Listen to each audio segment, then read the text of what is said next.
Sí, te decía desde el principio para que nos graben bien, para que nos graben bien a los que les interesa, ¿no? Aparte de Don David, decía que qué importante el hecho de que señalas con, ¿sí me escuchas? Sí te escucho, Jesús. Bueno, ¿Me escuchas, Jesús? bueno, Ah, qué carambas. Fíjense nada más cómo son las cosas. ¿Qué cosas tiene la vida, Mariana? Pero bueno, vamos a buscarlo vía telefónica a Jesús Lemus porque esta información tiene que salir. Este análisis que hace Jesús Lemus tiene que salir.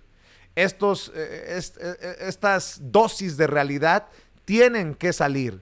No podemos quedarnos con el golpe censurador del Internet que casualmente se cae en un día en el que vamos a hablar de estas cosas. Jesús, aunque sea vía telefónica, pero el mensaje tiene que salir. Por supuesto que sí, mi querido Vicente, pues son cosas extrañas que suceden en estas comunicaciones. Una disculpa, por supuesto, lo hacemos, pues aunque sea nada más con audio, que lo importante pues no es mi figura, sino es el comentario que quiero hacer. Te decía que qué importante que mencionabas ahorita con relación a los partidos políticos, cómo está la credibilidad de esos en el público, pues justamente porque es un producto del mal gobierno, de las malas funciones que han hecho estos con relación al servicio público desde la vida política. Y esto, pues bueno, viene a colación también con los medios de comunicación, porque justamente así como están hoy los medios de comunicación tan cuestionables, y por supuesto los periodistas en general, que tú también la otra vez ya referías una encuesta en la que se tiene poca credibilidad, en términos generales, en el medio informativo, aunque no todos somos iguales, pues es producto justamente de una añeja tradición de prestación de servicios a cambio de dinero.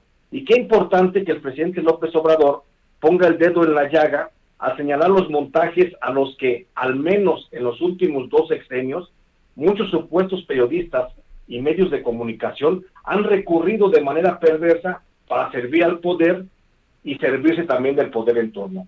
Pero también hay que decir que esos montajes, como los llaman hoy a las fake news, ya habían sido detectados por diferentes periodistas y habían sido también severamente cuestionados, con lo que se ha logrado únicamente que cada vez se pierda más la confianza en el gremio informativo por parte de las audiencias, el que hoy, no solo decirlo, se encuentra en pleno descrédito. Si en este oficio de la comunicación pagan justos por pecadores, pues hay que decirlo de manera muy clara. Insisto, no somos iguales. Y lo que hicieron en el pasado algunos beneficiarios del poder, hoy afecta a todo el gremio periodístico. Pero el presidente López Obrador ha traído el tema de los montajes informativos solo en los casos de detención escenificada de Florence Cassés e Israel Vallarta por parte de Televisa y Carlos Loret de Mola. Pero se cuentan por decenas los montajes que esa televisora y sus noticieros estrellas realizaron solo en los sexenios de Felipe Calderón y Enrique Peña Nieto. Y también se cuentan, mi querido Vicente, por decenas los medios de comunicación impresa, radiofónica y televisiva que se sumaron a esa ola de desinformación, en donde se le mintió a la audiencia y también se cambió a la perspectiva nacional a cambio de unos cuantos millones de pesos que beneficiaron justamente a esas empresas de comunicación y a unos cuantos supuestos periodistas. Hay que decirlo, los autores intelectuales de los montajes, tal como ahora los conocemos, fueron en su momento Alejandra Sota y Maximiliano Cortázar Lara en el gobierno de Felipe Calderón, y Eduardo Sánchez y David López Gutiérrez en el gobierno de Peña Nieto. Ellos fueron los grandes corruptores de la información, solo para satisfacer a los intereses dictados desde el poder. Durante el gobierno de Felipe Calderón, los montajes más escandalosos fueron, como ya se ha expuesto, el de Florence Cassés e Israel Vallarta, al que se sumaron los de la detención del general Tomás Ángeles de Aguajare, Javier Herrera Valles, el famoso Michoacanazo, donde fueron exhibidos como narcotraficantes 35 funcionarios y alcaldes de Michoacán, y el de la llamada Operación Limpieza, que involucró a 18 funcionarios de la PGR que se dijo estaban relacionados con el cártel de los Beltrán Leiva, que a final de cuentas resultaron inocentes. Pero en el gobierno de Enrique Peña Nieto se abusó de esa forma de engaño a la audiencia. Se hicieron por lo menos 11 montajes que involucraron mayormente a los 20 principales medios de comunicación, entre ellos Televisa, TV Azteca, El Universal, Reforma, Excelsior, Imagen Televisión, Milenio, El Economista y El Financiero, a los que se les pagó en términos de cifras redondas más de 20,000 millones de pesos. Es decir, el gobierno de Peña Nieto pagó en promedio 1,000 millones de pesos por cada uno de los 11 montajes informativos que hizo, todo con relación a las reformas estructurales que tenían que ver con la modificación a la ley en la materia laboral, de competencia económica, de telecomunicaciones, de servicios financieros, hacendarios, de lo político electoral, en lo educativo, de seguridad social, energético, transparencia y del Código Nacional de Procedimientos Penales.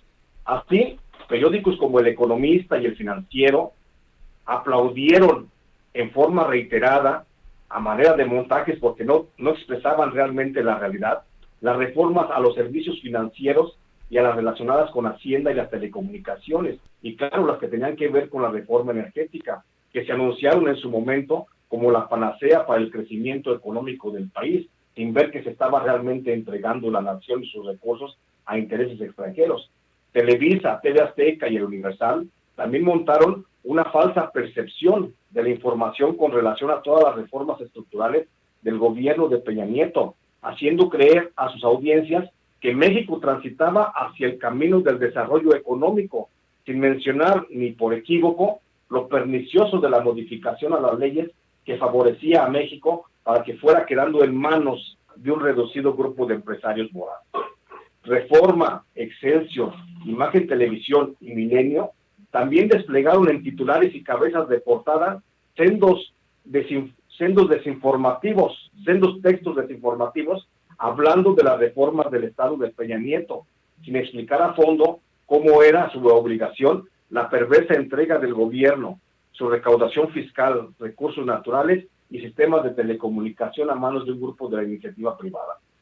A cambio de esos montajes, y no se ha dicho hasta hoy mucho sobre el tema, mi querido Vicente, y hay que resaltarlo de manera muy, muy precisa, a cambio de esos montajes, Emilio Azcárraga, el dueño de Televisa, recibió nada más ni nada menos que 10,302 millones de pesos en convenios de publicidad.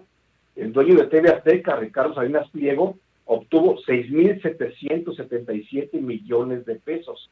El Grupo Imagen y Excelsior, propiedad de Olegario Vázquez Raña y Olegario Vázquez Aldir, cobraron por publicidad oficial, por maquillar la realidad en esa especie de montaje informativo, más de 1,072 millones de pesos. El periódico El Financiero se benefició con 377 millones de pesos. El diario Reforma alcanzó utilidades por 350 millones de pesos. Milenio Diario obtuvo una utilidad por el orden de los 495 millones de pesos.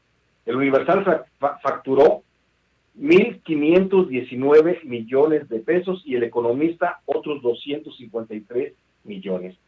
Eso todo con base en información oficial. Otros medios que contribuyeron también al montaje informativo desplegando acciones del gobierno de Enrique Peña Nieto y anterior, bueno, sobre todo de Enrique Peña Nieto, que estaba marchando el país en forma ordenada y en forma muy decidida hacia el desarrollo económico del país, fueron Radio Fórmula, que cobró 1,585 millones.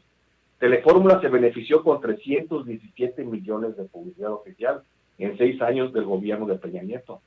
El grupo Núcleo Radio 1000 cobró 779 millones de pesos y Radiorama aplicó facturas de publicidad oficial por el orden de los 694 millones.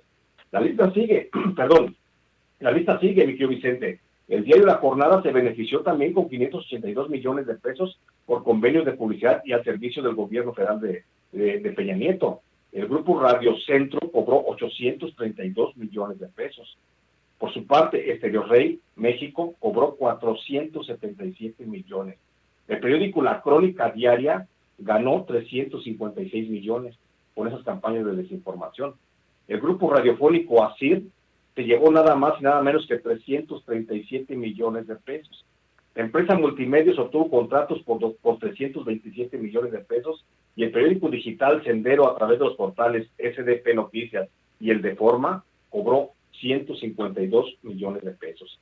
De ese tamaño, mi querido Vicente, fue el boquete que los medios de comunicación más grandes de México le hicieron no solo a las arcas oficiales, sino a la confianza de la audiencia. Por eso se entiende que hoy la gente nos vea a todos los periodistas como chayoteros, aunque en nuestra conciencia nos quede siempre el principio de que no todos somos iguales. Ese es mi comentario, mi querido Vicente. Oye, nomás por no dejar, Jesús,